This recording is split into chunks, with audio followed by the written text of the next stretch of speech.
জবাবে দাও। এই চার্জশিট জমা দিতে হবে দেরি কেন সিবিআই জবাবে দাও। রাই ছাড়ি নাই, রাজপথ ছাড়ি নাই।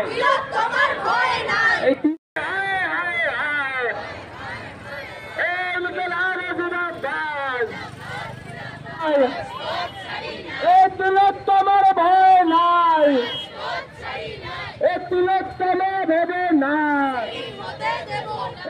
এই তোমার আমার এক কিশোর, এই তোমার আমার এক কিশোর, এই ছাত্রদেরও এক কিশোর।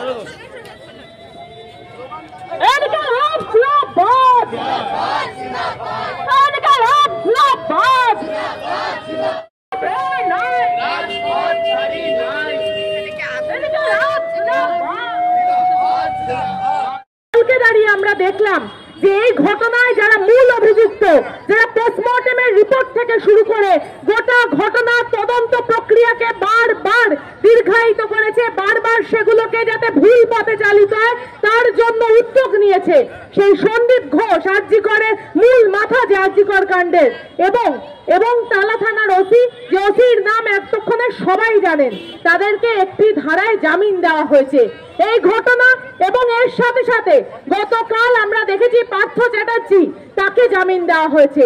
আসলে গোটা রাজ্য জুড়ে দুর্নীতি থেকে শুরু করে দুর্বৃত্তায়নের যে ঘটনা ঘটছে, আরজি করের ঘটনা যেভাবে আমাদের সামনে এই রাজ্যের শাসক দলের দুর্নীতির সঙ্গে ওতপ্রোত যোগাযোগ আমাদের সামনে এনে দিয়েছে, সেখানে দাঁড়িয়ে আরো একবার পরিষ্কার যে কাদের পক্ষে এই রাজ্যের সরকার চলছে।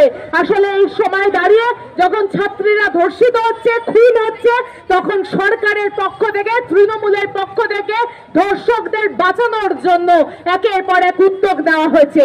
সেই বিশেষ কারণে, সেই বিশেষ অবস্থায় দাঁড়িয়ে আজকে এসএফআই পশ্চিমবঙ্গ রাজ্য কমিটির ডাকে আমরা কলেজ স্ট্রিট মোড় অবরোধ করে আমাদের এই প্রতিবাদ জানাচ্ছি।